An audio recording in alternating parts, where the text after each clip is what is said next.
At 2:05 in the morning, a blast across New York Harbor shoves the Statue of Liberty's torch arm against her crown.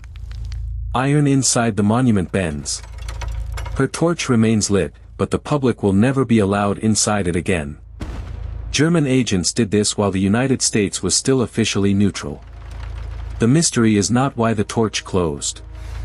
It is how an enemy attack beside America's largest city went unproven for 23 years. It is July 30, 1916.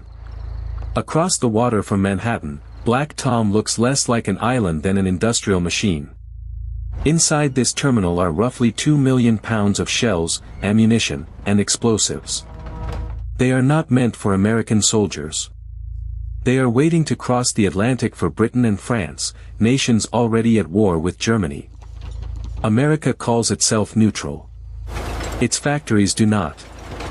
Legally, American companies can sell to any nation able to collect the cargo. In practice, Britain's control of the Atlantic means Allied buyers can reach those weapons while Germany cannot. To Washington, this is commerce under neutral law. To Berlin, terminals like Black Tom are feeding the army killing German soldiers. German diplomats have protested. German agents have already been working inside the United States, trying to interrupt the flow of weapons without openly starting a war. Black Tom is one of the largest targets they could choose, and its security is nowhere near strong enough to protect it. Shortly before 2 in the morning, a fire appears among the freight cars. Workers and guards begin to run. Some try to separate cars from the burning area. Others flee toward Jersey City. No one yet understands how much explosive material is about to ignite. Across the harbor on Bedloes Island, the Statue of Liberty is still glowing. Families of the Army Signal Corps are asleep inside Fort Wood at her base. Then the first explosion reaches them. Officers call the alarm.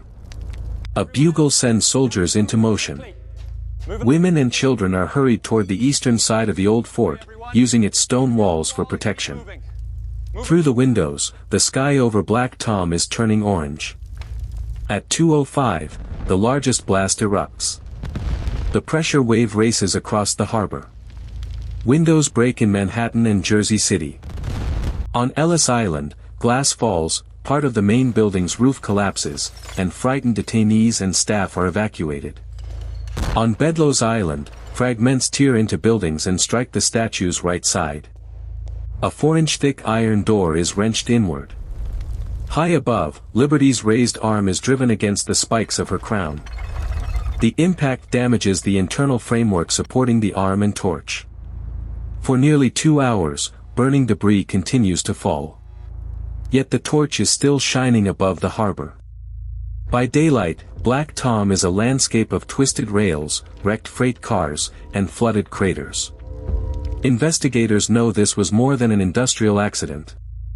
What they do not have is a modern national security system capable of proving who planned it. Detectives search the ruins, question terminal workers, and trace the people who moved through the yards. But the scene was never designed to preserve evidence. If forgotten American history like this deserves to be uncovered, like the video and subscribe. The harder part was proving it. Fire, water, secondary explosions, and thousands of fragments have erased the clean beginning of the crime. The harbor's constant movement also gives any saboteur countless ways to arrive and disappear. The Federal Bureau of Investigation has only about 260 employees and limited legal authority. America has no unified intelligence service prepared to hunt foreign sabotage inside the country. New York's police bomb squad has more practical experience, but the evidence lies scattered through an enormous burned terminal. Witness accounts conflict. Suspects disappear. Germany denies responsibility. The precise device that began the fire is never established with the certainty investigators want. 9 months later, the United States enters the First World War after other German actions pushed the country toward intervention. Congress passes stronger espionage and sabotage laws. But Black Tom remains officially unresolved. After the war, American companies demand compensation from Germany. A special mixed claims commission begins examining the case. Years passed through testimony, denials, missing records, and accusations that crucial evidence was false or concealed. The legal fight becomes almost as tangled as the original investigation. Germany argues that the terminal's own negligence caused the disaster.